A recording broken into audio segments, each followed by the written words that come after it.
Ni la démocratie, ni l'Europe, ni Macron ne nous ont apporté des produits absolument délicieux à des prix défiant toute concurrence.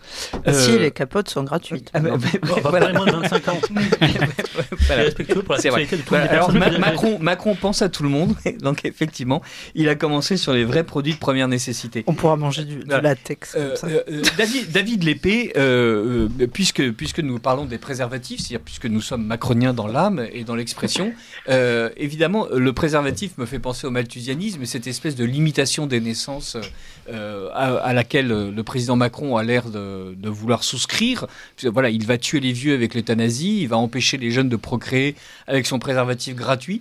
Est-ce qu'il y a vraiment un développement du malthusianisme dans le discours officiel, et quelles sont les ramifications, si je dirais, idéologiques de ce malthusianisme du quotidien? Dans le discours officiel, c'est difficile à dire, oui, dans un certain discours officiel, mais en tout cas, il y a une lame de fond, une mode qui va s'appuyer sur différentes sensibilités, à commencer par une certaine écologie, un certain féminisme. Parce que nous vivons là en ce moment une double crise démographique. Nous sommes à la fois trop nombreux sur la planète, tout en étant entraînés pour un certain nombre de peuples dans une dynamique de décroissance, ce qui, dans les deux cas, génère des déséquilibres.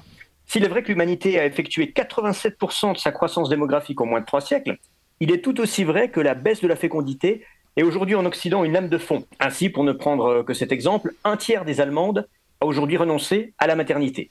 Par une malice de l'histoire, ce sont donc dans les pays ayant le solde démographique le plus bas, donc les nôtres, que les thèses néo-malthusiennes font des émules. Le renoncement volontaire à faire des enfants, choix qui hier encore pouvait vous marginaliser dans la société, est aujourd'hui affirmé fièrement comme un acte politique.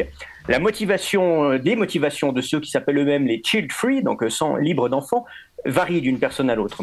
La principale, ou en tout cas la plus dissible, a trait à l'écologie. Cette préoccupation ne date pas d'aujourd'hui, mais l'évolution de la situation mondiale la rend plus audible qu'hier en tout cas. Claude Lévi-Strauss déjà, lorsqu'il prenait la défense de l'avortement dans son célèbre texte Race et culture, écrit à la demande de l'UNESCO, voyait dans l'IVG une pratique salutaire dont, je cite, « l'emploi nous semble aujourd'hui nécessaire pour épargner à des millions ou à des milliards d'individus exposés à naître sur une planète surpeuplée un sort non moins lamentable que celui que leur évite une précoce élimination. » Pasolini non plus, à peu près à la même époque, n'y allait pas par 4 chemins. Procréer est aujourd'hui un délit écologique, écrit-il en janvier 75 dans le Corriere della Sera. De nos jours, une essayiste comme Corinne Mayer, apôtre de la doctrine child free, enfonce le clou. Vos merveilleux bébés n'ont aucun avenir, écrit-elle dans son essai No Kid, car chaque enfant né dans un pays développé est un désastre écologique pour la planète tout entière. Une seule solution, la contraception. Fin de citation. Alors, sans surprise, le tandem formé par l'écologie et le malthusianisme s'est très tôt agrégé un troisième élément, le féminisme. Le féminisme, et je vous interrogeais tout à l'heure sur une vraie contradiction entre le malthusianisme féministe et le combat intersectionnel qui consiste à nous faire manger des insectes pour qu'on puisse être 9 milliards sur la planète.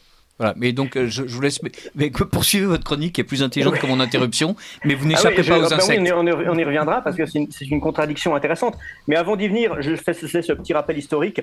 Donc cette synthèse avec le féminisme, elle se fait dès la fin du 19e siècle. Madeleine Pelletier, par exemple, encourage activement la contraception et l'avortement dans un esprit à la fois malthusien et féministe. Elle sera d'ailleurs arrêtée et emprisonnée, accusée d'avoir pratiqué chez elle des avortements clandestins. Alors malgré cette diabolisation du reste de la société qui considérait ça comme une atteinte aux lois de la nature et une forme de décadence, malgré ça, la doctrine malthusienne réapparaîtra dans les cercles féministes de la seconde partie du XXe siècle. Selon Ariana Stassinopoulos, qui est la future cofondatrice du Huffington Post, cette sensibilité malthusienne, liée à la crainte de la surpopulation, serait même à l'origine de l'émergence du MLF dans les années 60. Les programmes natalistes sont d'ailleurs toujours suspectés de s'exercer en défaveur des femmes, de leurs droits et de leur liberté. Rapportant le thème de l'augmentation de l'infécondité à une simple rumeur infondée, la féministe américaine Susan Faludi y voit, je cite, « l'arme secrète d'une revanche généralisée, d'un incessant travail de sape qui nourrit une propagande éhontée aux fins de briser les aspirations politiques des femmes en tirant profit de leur angoisse. » Elle accuse les statistiques des démographes d'être orientées pour faire culpabiliser les femmes quant à la baisse de la natalité. Et à l'orée des années 70, la féministe Shulamit Firestone, américaine elle aussi, peut écrire dans son livre « La dialectique du sexe » dans l'établissement d'un nouvel équilibre écologique, une révolution féministe pourrait être le facteur décisif. Elle attirerait l'attention sur l'explosion de la population, elle mettrait à l'ordre du jour la contraception et non plus la reproduction. Alors, sous nos latitudes, en France, cette sensibilité sera incarnée notamment par Françoise d'Aubonne, qui fonde en 1974 le mouvement écologie-féminisme autour d'un programme d'inspiration malthusienne et décroissante. Le prolongement de notre espèce, écrit-elle, est menacé aujourd'hui grâce à l'aboutissement des cultures patriarcales par une folie et un crime. La folie, l'accroissement de la cadence démographique. Le crime, la destruction de l'environnement. Tous deux concernent la femme et passent par elle en tant que détentrice des sources de procréation, écrit-elle. Alors bon, cette réappropriation des thèses malthusiennes par les féministes ne doit pas pour autant nous induire en erreur en faisant du néo-malthusianisme une idéologie de gauche, comme on le voit aujourd'hui, mais un peu trop facilement. Parce que le fait est que la gauche a toujours été très divisée sur la question. Eleanor Marx, la fille de l'auteur du Capital, a milité chez les néo-malthusiens, mais ces idées-là étaient de manière générale bien plus en vogue chez les syndicalistes libertaires et les anarchistes que chez les marxistes de stricte obédience. Il en était d'ailleurs beaucoup plus question dans le haut de la classe ouvrière que dans le bas. Le Parti communiste français était quant à lui résolument nataliste. C'était même là un de ses points d'accord avec les gaullistes lorsqu'il s'est agi d'appeler à repeupler la France après l'hécatombe de la Deuxième Guerre. Thorez et Vaillant-Couturier voyaient ainsi dans le néo-malthusianisme une expression de gauchisme et lui opposaient, en la matière, les conceptions plus conservatrices exprimées par Lénine. Suivant une analyse un peu provocante, empruntant à l'écologiste libertaire Murray Bookchin, figure de la nouvelle gauche américaine, un article paru il y a quelques années dans le Monde diplomatique associait le regain des idées malthusiennes à gauche à une montée dans ces milieux de la misanthropie. À partir des années 90, la gauche aurait renoué avec ces idées-là dans l'espoir, je le cite, de promouvoir une sorte d'hygiène spirituelle à la limite de l'eugénisme pour ralentir la consommation effrénée des ressources, et ce, sous l'effet d'un profond malaise culturel qui reflète la perte de confiance dans les capacités créatrices de notre espèce. Fin de citation. Alors, on touche peut-être là à l'angle mort du discours néo-malthusien. Le souci écologique constitue-t-il son véritable moteur ou n'est-il qu'un paravent pour cacher un motif moins avouable ? Comment expliquer la levée de boucliers de certaines féministes dès qu'un gouvernement tente de prendre des mesures politiques ou sociales favorant la natalité ? Le discours « child-free », une fois débarrassé de son écologisme de façade, donne en effet souvent l'impression d'une forme d'hédonisme égoïste et particulièrement intolérant. L'idéal des couples prônant ce mode de vie est à chercher dans l'acronyme anglophone DINKS, D-I-N-K-S, c'est double income, no kids, donc double revenu, pas d'enfants. Souvent associé dans un premier temps aux couples homosexuels, ce qui est de moins en moins vrai avec la progressive libéralisation des politiques d'adoption, cette formule est maintenant devenue l'apanage de ces couples hétérosexuels blancs de la classe moyenne occidentale ayant choisi de renoncer à enfanter pour préserver leur liberté et leur niveau de vie. Et nous touchons là au nœud du problème. Cette nouvelle vague de malthusianisme est mue, avant tout, par une pulsion de mort. Les militants child-free n'ont-ils pas fondé un groupe intitulé le Mouvement pour l'extinction humaine volontaire ? Aujourd'hui, dopé à la fois par le néo-féminisme, par les craintes liées au réchauffement climatique, par la prise de conscience de l'urgence écologique et même par une certaine appréhension je dirais, mystico-darwinienne de la crise sanitaire que nous avons connue, les pandémies, vues comme des régulateurs naturels d'une démographie qui n'a pas su respecter les limites, ce discours malthusien, aux accents parfois nihilistes, a le vent en poupe.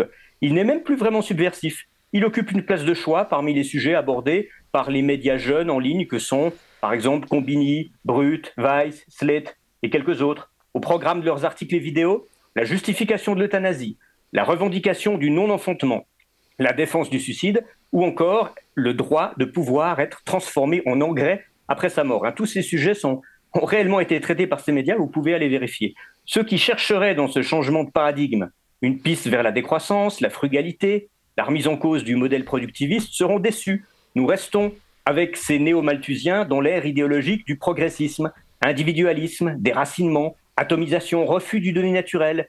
Il ne s'agit pas plus de changer la vie, comme le prônaient les progressistes d'hier, mais d'y renoncer.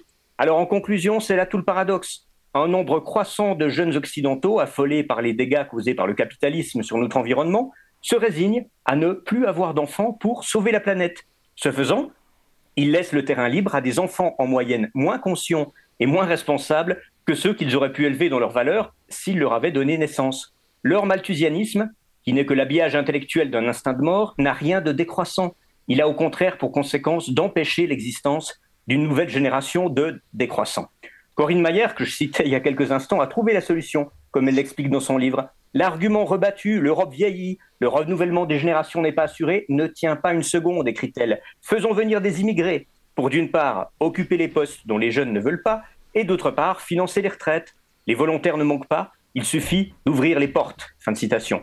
C'est peut-être aussi ça le grand remplacement, inciter les siens à faire place nette pour laisser de l'espace pour les autres. Or, l'histoire, tout comme la géographie, a horreur du vide. Alors, merci David Lépée. De plusieurs remarques. D'une part, il y a un discours en ce moment qui se développe et on a pu entendre des conférences à l'ONU, voir des extraits vidéo de personnes qui disent en fait il faudrait que la planète ait 700 millions entre 540 et 700 millions d'habitants. Donc là, les néo-malthusianistes sont même presque en train de planifier une extinction massive en fait de l'humanité, féministe ou pas féministe, c'est-à-dire, et toujours dans un but en fait de préservation du mode de vie consumériste. Moi, ce qui me fascine chez les dinkies dont vous parliez tout à l'heure, c'est que d'un côté ils veulent préserver la planète, mais de l'autre côté ils ne veulent renoncer à aucune des jouissances consuméristes qui font leur quotidien. C'est-à-dire, si je veux pouvoir continuer à profiter de la planète, c'est-à-dire à voyager, consommer, acheter des meubles, acheter des vêtements et d'une manière générale avoir une consommation énergétique largement supérieure à celle du reste de la planète, il faut justement qu'il y ait moins de gens qui consomment, mais uniquement pour que ce soit moi qui puisse continuer à consommer. Donc, ça pose toute la question de la valeur du sacrifice. Si vous décidez volontairement de renoncer à avoir des enfants, c'est un sacrifice. Vous pouvez justifier ce choix si effectivement l'humanité elle-même était en danger de mort. Mais si le but de ce sacrifice, c'est de pouvoir continuer en compensation d'un enfant, un enfant, ça équivaudrait à combien de billets d'avion pour le Maroc ou combien de voitures. Si le sacrifice se fait dans ce sens-là, ça pose effectivement problème, mais c'est au fond la contradiction qu'on retrouve dans l'écologie entre une décroissance sérieuse et un développement durable qui se demande comment continuer à consommer, à jouir autant en consommant moins, c'est-à-dire en produisant moins, plus exactement. Et là, effectivement, si encore cette décroissance démographique était radicale et sérieuse, on pourrait disons, entrer en débat, mais ce n'est malheureusement pas le cas. Ça me fait d'ailleurs penser à un excellent article qui s'appelait 7 milliards d'êtres humains et moi, qui avait été écrit par Richard de Sèze dans le premier numéro de Limite en 2015. Voilà, ça ne nous rajeunira pas. Mais voilà, il faudra un jour inviter Richard de Sèze et qu'il arrête de parler uniquement de BD le vendredi matin. Voilà, il est difficile, le mardi soir, il est pris. Il y a une phrase que je tiens à citer juste après cette... Je voudrais juste ajouter quelque chose. Là. Quand vous parliez du projet qui était d'avoir entre 500 et 700 millions d'humains sur Terre, il y a aussi beaucoup dans les jeunes générations de jeunes gens qui fonctionnent selon un phénomène en fait sectaire. Dans les sectes, on essaie de vous faire croire que vous allez faire partie des élus qui vont être sauvés et qui participent à la rédemption collective. Et donc tous ces jeunes gens sont persuadés, au-delà de la question même du consumérisme, d'être des élus qui vont faire partie justement de ces 500 ou 700 millions. Donc s'il y en a quelques-uns qui nous écoutent, je vous rassure, c'est non. Vous ne faites pas partie des élus, c'est pas le but, hein, c'est comme dans l'ordre du temple solaire. Les gens qui vous mettent ces idées dans la tête, ils vous tireront une balle dans la forêt et s'en iront avec la caisse. Voilà. Mais c'est quoi, parce que je suis pas d'accord avec vous sur l'analogie avec la secte. Enfin, même s'il y a effectivement des états mentaux proches, mais ce qui était étonnant, c'est que par exemple, quand on prenait les sectes, les cathares, on a tout un des exercices d'ascèse qui visent à se connecter vers un monde spirituel plus élevé, plus beau. Oh, il n'y a même pas cet arrière-plan chez eux. Non, mais je parle de la secte version 21e siècle, 20e siècle, 21e siècle. Où il n'y a pas de transcendance. J'entends que je suis un vieux con. Non, alors on va pas dire de gros mots dès le premier numéro du Libre Journal de la Réaction. Voilà. Et donc, on va passer à Fourquet, qui lui aussi parle non pas de décroissance, mais de consommation, et sous un angle qui est intéressant, puisque une fois de plus, quand on entend les personnes que vous avez citées et qu'on met en parallèle l'appétit de consommation qui est toujours intact, et d'ailleurs les injonctions à la sobriété d'Emmanuel Macron ne sont pas des injonctions à changer de système de production, mais à faire en sorte qu'il perdure. Et les injonctions à avoir moins d'enfants ne sont pas des injonctions à changer de vie, mais au contraire à faire en sorte qu'on puisse jouir plus longtemps des conditions de vie telles qu'elles existent aujourd'hui, en espérant même qu'elles s'améliorent, non pas uniquement en améliorant l'environnement, mais en faisant en sorte qu'il y ait moins de gens pour partager toujours autant de richesses. Ce que nous dit Fourquet est tout à fait fascinant parce qu'on voit bien à quel point la consommation est devenue la règle. Au cours des dernières décennies, les grands récits qui fournissaient transcendance et sentiment d'appartenance à des millions de Français se sont effondrés, qu'il s'agisse du catholicisme, du communisme ou du patriotisme.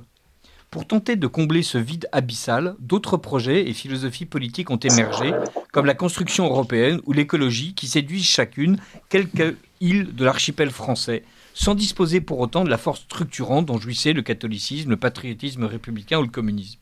Les contrepoids religieux ou idéologiques qui faisaient pièce à ce que nous avons appelé, avec Raphaël Lorca, la société de supermarché, s'étant disloquée, cette dernière, c'est-à-dire la société de supermarché, a pu pleinement se déployer et le citoyen est devenu de plus en plus un consommateur.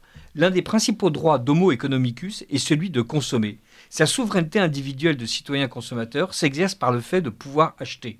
Si ce pouvoir d'achat est grogné par une inflation importante ou des revenus trop faibles, alors le citoyen consommateur n'est plus pleinement souverain et il se sent ravalé en position de citoyen de second rang ou de citoyen passif, pour reprendre un terme usité durant la Révolution française.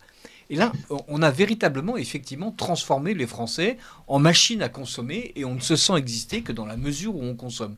Et on voit bien aujourd'hui que la perspective d'une véritable décroissance est juste une terreur absolue parce que j'abandonne absolument tout ce qui porte mon projet de société, qui, une fois de plus, justifie d'une part que les femmes n'enfantent plus pour qu'elles puissent se consacrer à des loisirs plus récréatifs que d'élever leurs enfants, et d'autre part qu'on accueille un peu un lumpenprolétariat immigré dont la seule fonction sera de fournir de quoi remplir les caisses de l'État qui les redistribuera à grands frais à l'ensemble des retraités qu'on n'aura pas encore euthanasiés.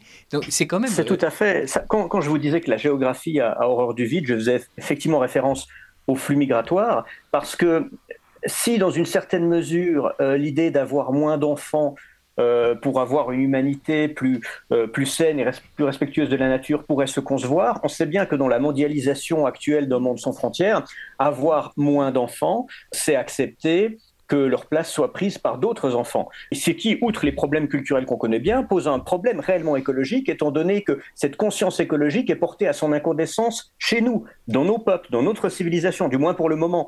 Si vous faites venir des familles et donc des enfants issus d'autres civilisations, quel que puisse être leur mérite par ailleurs, on peut supposer néanmoins que ce civisme écologique qui consiste à trier les déchets ou économiser l'énergie, soit pas ce qui les caractérise le plus. Donc, refuser de faire des enfants lorsque vous êtes un Européen, c'est simplement accepter que vos enfants élevés aux valeurs écologistes soient remplacés par des enfants beaucoup moins soucieux de cette chose-là.